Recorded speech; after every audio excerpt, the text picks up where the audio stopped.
প্রিয় বিনিয়োগকারী, আসসালামু আলাইকুম। আপনাদের সবার ঈদ বেশ ভালো কেটেছে সেই আশা করি। ঈদের ছুটির পর আজকে প্রথম ওয়ার্কিং ডে। আজকে আমরা আলোচনা করব মে মাসের মার্কেট আপডেট নিয়ে। মে মাসে ইন্ডেক্স আপ ছিল 0.93%। আহামরি আপ না, মানে মার্কেট মোটামুটি ফ্ল্যাটই বলা যায়। তবে ইন্ডেক্সের সাথে গেইনার আর লুজারের নাম্বারটা দেখলে খুব একটা ম্যাচ করে না। কারণ মে মাসে গেইনার ছিল 232টা শেয়ার, আর ডাউন ছিল বা লুজার ছিল 139টা শেয়ার। মানে এতটা বেশি গেইনার থাকলে নর্মালি ইন্ডেক্স আরও বেশি আপ থাকার কথা। এটা মূল কারণটা হচ্ছে, আপনারা বুঝতেই পারছেন হয়তোবা, ব্যাংক সেক্টর। ব্যাংক সেক্টরে ইন্ডেক্সের প্রভাবটা অনেক বেশি, কিন্তু ব্যাংক সেক্টর মে মাসে ওভারঅল খুব একটা ভালো পারফর্ম করতে পারে নাই আদার সেক্টরের তুলনায়। এখানে একটা ছিল ভালো না করার কারণ, যেটা অ্যাকচুয়ালি মানে রিয়েল কারণ না, সেটা হচ্ছে যে ক্যাশ ডিভিডেন্ড অ্যাডজাস্টমেন্ট। আপনারা জানেন যে অনেকগুলো ব্যাংকের রেকর্ডেড পাওয়ার হয়েছে গত মাসে, এবং ক্যাশ ডিভিডেন্ড, স্টক ডিভিডেন্ড দুটাই অ্যাডজাস্ট হয়েছে। স্টক ডিভিডেন্ড অ্যাডজাস্ট হওয়াতে ইন্ডেক্সে ওটা অ্যাডজাস্ট করে নেওয়া হয়, বাট ক্যাশ ডিভিডেন্ডটা করা হয় না। এই কারণে আর্টিফিশিয়ালি অনেক ব্যাংকের প্রাইস মনে হচ্ছে যে ডাউন ছিল, বাট হয়তো সেটা আসলে অতটা ডাউন ছিল না, বা অনেক ক্ষেত্রে ওটা আপই ছিল। আর তাছাড়াও কিছু ব্যাংক বা ওভারঅল ব্যাংক সেক্টরও খুব একটা পারফর্ম করতে পারে নাই গত মাসটায় এপ্রিলের তুলনায়। কারণ এপ্রিলে ব্যাংক সেক্টরে একটা বেশ ভালো ইন্টারেস্ট ছিল এবং ব্যাংক সেক্টর থেকে একটা ভালো র্যালি হয়েছে। তো মে মাসে আমরা সেটার একটা প্রফিট টেকিং লক্ষ্য করেছি, বা আদার সেক্টরে আমরা বেশি ইন্টারেস্ট লক্ষ্য করেছি, বিশেষ করে জুন এন্ড কোম্পানিগুলোতে। তো যাই হোক, টার্নওভার আমরা বলবো যে মোটামুটি ভালো ছিল। এভারেজ টার্নওভার ছিল মে মাসে 837 কোটি টাকা, যেটা এপ্রিলের মতোই, এপ্রিলের থেকে মাত্র 2% বেশি। বাট আমরা বলতে পারি যে একটা হেলদি টার্নওভার আমরা মে মাসে লক্ষ্য করেছি। তো ব্যাংক সেক্টরের এই ভালো না করার পিছনে আমরা কারণগুলো বললাম। এটা ছাড়া ব্যাংক সেক্টরের আরও কিছু জিনিস আমরা আপডেট দেখেছি সেক্টর ওয়াইজ। যেমন নতুন একটা রুল আমরা দেখতে পেলাম যে 2,000 কোটি টাকার নিচে পেইড আপ হলে কোনো ব্যাংক ক্যাশ ডিভিডেন্ড দিতে পারবে না। তো আমরা দেখেছি সেটার জন্য একমাত্র ব্র্যাক ব্যাংক এলিজিবল থাকে ক্যাশ ডিভিডেন্ড দেওয়ার ক্ষেত্রে। অন্যান্য ব্যাংকগুলো এখনও এলিজিবল না। তাদেরকে তাদের পেইড আপ ক্যাপিটাল বাড়িয়ে এবং তারপরেই তারা এই ক্যাশ ডিভিডেন্ড দেওয়ার যোগ্যতা অর্জন করতে হবে। তাছাড়াও দুর্বল ব্যাংকগুলো নিয়ে এখনও কনসার্ন আছে, এনপিএল নিয়ে কনসার্ন আছে, প্রাইভেট সেক্টর ক্রেডিট গ্রোথ ভালো না। এই কারণে আমরা ব্যাংক সেক্টরে একটা মিক্সড পারফরমেন্স লক্ষ্য করেছি, সেটা আমি মনে করি যে হওয়াটাই জাস্টিফাই।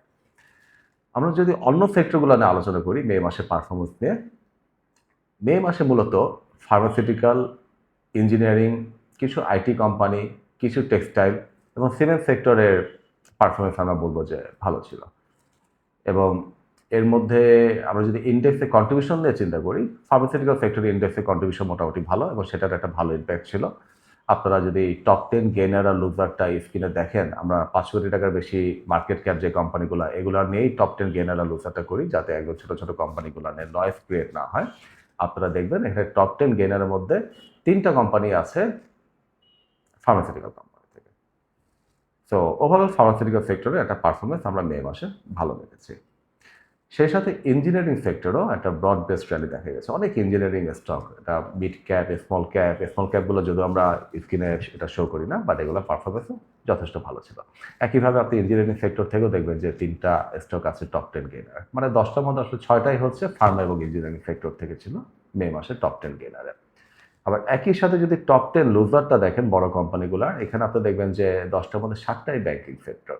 হ্যাঁ, এর মধ্যে অবশ্য সবগুলা অ্যাকচুয়ালি এতটা লুজার না, কারণ সেগুলো ক্যাশ ডিভিডেন্ড অ্যাডজাস্ট হয়েছে।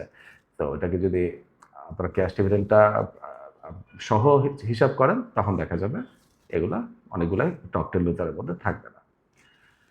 যদি ম্যাক্রো পয়েন্ট থেকে চিন্তা করি, ওভারঅল ইকোনমি থেকে মে মাসে আমরা যেটা দেখেছি, এটা মেয়ের ডাটা তো এখনো পুরো ডাটা আসে নাই। এপ্রিল আমরা যেটা দেখেছিলাম, যেটাতে মেয়ের একটা ইম্প্যাক্ট ছিল, যে রেমিটেন্সের একটা ভালো গ্রোথ এপ্রিলও কন্টিনিউশন ছিল। এপ্রিলে রেমিটেন্স ছিল $3.12 বিলিয়ন, যেটা আগের বছর সেই সেম এপ্রিল মানে 2025-এর এপ্রিলের থেকে 13.5%-এর মতো বেশি ছিল। আমরা মে মাসের প্রথম 23 দিনের আমরা ডাটা পেয়েছি রেমিটেন্সের। এই 23 দিনেও আমরা দেখেছি একটা ইমপ্রেসিভ রেমিটেন্স গ্রোথ হচ্ছে গত বছর সেম সময়ের তুলনায়। এখানে প্রায় 41% ওদের গ্রোথ আছে মে মাসের এই 23 দিনে। তো রেমিটেন্সটা মনে করি আমাদের এখন ম্যাক্রো ইকোনমিতে একটা লাইফ লাইনের মতো করে কাজ করতেছে। এই সময়টাতে আমাদেরকে অনেক নেগেটিভিটির মধ্যেও বাঁচিয়ে রাখতে হেল্প করছে, ও এটা ওভারঅল ইকোনমি মার্কেটের জন্য আমি মনে করি বড় একটা রিলিফ। আরেকটা ভালো জিনিস ছিল, সেটা হচ্ছে এক্সপোর্ট। এক্সপোর্টে আমরা এর আগে টানা 8 মাস দেখেছি যে এক্সপোর্টের গ্রোথ পড়ে আসছে। আমরা মানে এই জিনিসটা আমাদের বিশেষ করে যদি ইকোনমির জন্য তো আছেই, এবং টেক্সটাইল সেক্টরের জন্য একটা বড় একটা অ্যালার্মিং ব্যাপার ছিল আমাদের মার্কেটে। তো 8 মাস পরে আমরা প্রথম এপ্রিলে দেখতে পেলাম যে এক্সপোর্টে একটা ভালো গ্রোথ হয়েছে এবং 33% গ্রো করেছিল। এটা একটা খুব ইমপ্রেসিভ একটা রিবাউন্ড বলা যায়, এবং সেটা $4 বিলিয়ন ক্রস করেছিল এক্সপোর্ট। তো এই কারণে আমরা এই প্রভাবটা মার্কেটও দেখেছি যে টেক্সটাইল সেক্টরও একটা সিলেক্টিভ র্যালি হয়েছে। সিলেক্টিভ র্যালি এই জন্য বলবো, সব টেক্সটাইল ভালো করেছে তা না, বাট যে টেক্সটাইলগুলা একটু এক্সপোর্ট ওরিয়েন্টেড, খুব বেশি লিভারেজ নেই, মানে অনেক বেশি লোন ডিপেন্ডেন্ট না, কারণ লোনের ইন্টারেস্ট রেট আবার এখন অনেক বেশি, সেটার ইম্প্যাক্টও তাহলে সেই টেক্সটাইল কোম্পানির উপর আবার নেগেটিভলি পড়বে। তো যাদের লিভারেজটা কম, লোন ডিপেন্ডেন্সি কম, আবার এক্সপোর্টের দিক থেকে তারা ভালো পারফরমেন্স, তারা কিন্তু এটা ভালো পারফর্ম করেছে এই সময়টাতে। আর ম্যাক্রো ডাটার মধ্যে আমরা আরেকটা পজিটিভ জিনিসও দেখতে পেয়েছি, যেটা ভেরি ইম্পর্টেন্ট। সবসময় আমরা বলি যে ট্রেজারি বন্ডের রেট, আপনারা দেখতে পাচ্ছেন স্ক্রিনে, যেখানে শর্ট টার্ম বন্ডগুলোর রেট আসলে একটু বাড়তি ছিল, যেটা মাসের শুরুতে অপশন হয়, বাট মাসের শেষে যে অপশনগুলো হয় বা লং টার্ম বন্ডগুলো, 10 থেকে 20 বছর মেয়াদী বন্ডগুলো, এগুলো মোটামুটি আপনার রাফলি 0.1%-এর মতো ইন্টারেস্ট রেট ফল করেছে। তো এটা একটা গুড সাইন। এটা আমরা সবসময় বলি যে যদি এই ইন্টারেস্ট রেটটা ফল করতে থাকে, এই কন্টিনিউশন থাকে, এটা মার্কেটের জন্য ভালো হবে। আর খারাপ দিক যদি বলি ম্যাক্রো ইকোনমির, সেটা হচ্ছে ইনফ্লেশন। আবার আমরা দেখলাম যে 9% ক্রস করেছে। এটা আমাদের জন্য একটা খুব বড় একটা চ্যালেঞ্জ, এটাকে কন্ট্রোলে রাখাটা। তো এটা আমি মনে করি একটা অ্যালার্মিং জায়গা, যেটা আমাদের চোখ রাখতে হবে যে কেমন হয় ইনফ্লেশনটা। প্রাইভেট সেক্টর ক্রেডিট গ্রোথ, এটা অনেক দিন ধরেই খারাপ, এবং এপ্রিল এটা দেখলাম যে আরও খারাপ ছিল। এখানে মাত্র 4.72% গ্রোথ ছিল। এটা হচ্ছে হিস্টোরিক অল টাইম লো। এটা যে মিন করছে যে আসলে বিজনেসে এখনও কেউ এইভাবে এক্সপেনশনে যাচ্ছে না। লোন নেওয়াটা, যখন প্রাইভেট সেক্টর লোন নেয়, এটা একটা সিগনাল যে কোম্পানিগুলা বা বিভিন্ন খাতে তখন নতুন নতুন বিনিয়োগ হচ্ছে, তারা লোন দিয়ে তারা নতুন বিনিয়োগ করছে। বা যখন এই লোনের পরিমাণটা একদম কমে আসে প্রাইভেট সেক্টরে, তার মানে হচ্ছে আসলে এখন এক্সপেনশন এটা কেউ সাহস করছে না বা নিচ্ছে না। আরেকটা নেগেটিভ জিনিস ছিল এপ্রিলের ডাটাটা আমরা বলছি, কারণ মে এখনো আসে নাই, যে এখানে ফরেন সেল এপ্রিলে আমরা একটা ভালো নেগেটিভ ফরেন সেল দেখছি। এটা অ্যামাউন্টে মার্কেটের জন্য খুব একটা বেশি না, 124 কোটি টাকা ফরেন সেল ছিল, যেখানে ফরেন বাই ছিল মাত্র 12 কোটি টাকা। অ্যামাউন্টে খুব একটা বেশি না হলেও মানে এটা একটা সেন্টিমেন্টাল একটা ইস্যু হিসেবে কাজ করে।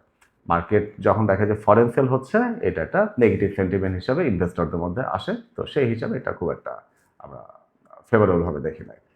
আর আমরা যদি সবসময় যেটা আলোচনা করি যে পরের মাসটা কেমন যায়, যে গত মাসে আমরা আলোচনা করেছিলাম যে এই ঘটনাগুলো, আমরা 3টা কেস বলেছি। বেস্ট কেস, যেটা হওয়ার সম্ভাবনা সবচেয়ে বেশি, দেন হচ্ছে একটা বেস্ট কেস বা অপটিমিস্টিক কেস, এটা হচ্ছে আপনার যদি নেগেটিভ কেস বা ওর্স কেস। তো ওর মধ্যে বেস্ট কেসটার মতোই আমরা হয়েছে। আমরা গতবার যেটা আশা করেছিলাম যে মার্কেট একটা সাইডওয়েজ র্যালি থাকবে যদি সবকিছু মোটামুটি একই রকম থাকে, এবং সেটা আমরা দেখতে পেয়েছি। এটা সাইডওয়েজ র্যালি ছিল, ইন্ডেক্সে 0.93% আপ ছিল। তো এইবারে যদি আমরা জুনের জন্য বলি, জুনের জন্য আমার বেস্ট কেস যেটা মনে হয়, এখানে আমার কাছে মনে হয় যে এখানে বাজার সাইডওয়েজ মুভমেন্টটাই কন্টিনিউশন থাকবে। সাইডওয়েজ বলতে এখানে অনেক বেশি আপ বা ডাউন হওয়ার সম্ভাবনা কম থাকবে জুন মাসে। 5,200 থেকে 5,450 এরকম একটা আমরা কেস এখানে চিন্তা করতে পারি। তবে এখানে যে জিনিসগুলো দরকার সেটা হচ্ছে বাজেটে একটা মোটামুটি একটা ভালো বাজেট, এবং ব্যাংক সেক্টর মানে খুব বেশি খারাপ করে নিউজ বা পারফর্ম খারাপ না করা, এগুলো যদি না হয়, আমার মনে হয় এটা রেঞ্জ বাউন্ড মুভমেন্টই আমরা মোস্ট লাইকলি জুন মাসে দেখব। আর যদি একটু পজিটিভ কিছু হয়, মানে যদি আমরা বেস্ট কেস চিন্তা করি, বেস্ট কেসে যেটা আমরা ভাবি যে মার্কেট হয়তো বা 5,450 থেকে 5,550 পর্যন্ত যেতে পারে।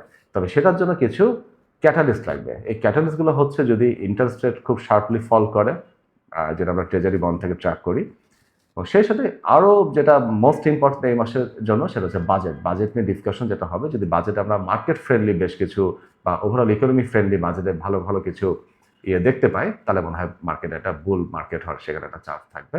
ইনফ্লেশনও যদি আমরা দেখি যে কন্ট্রোলে আছে, তো এইগুলো হলে আমরা মনে করবো যে একটা বেস্ট কেস, যেটা 5,450 থেকে 5,550 সেই লেভেলে যাওয়াটা পসিবল।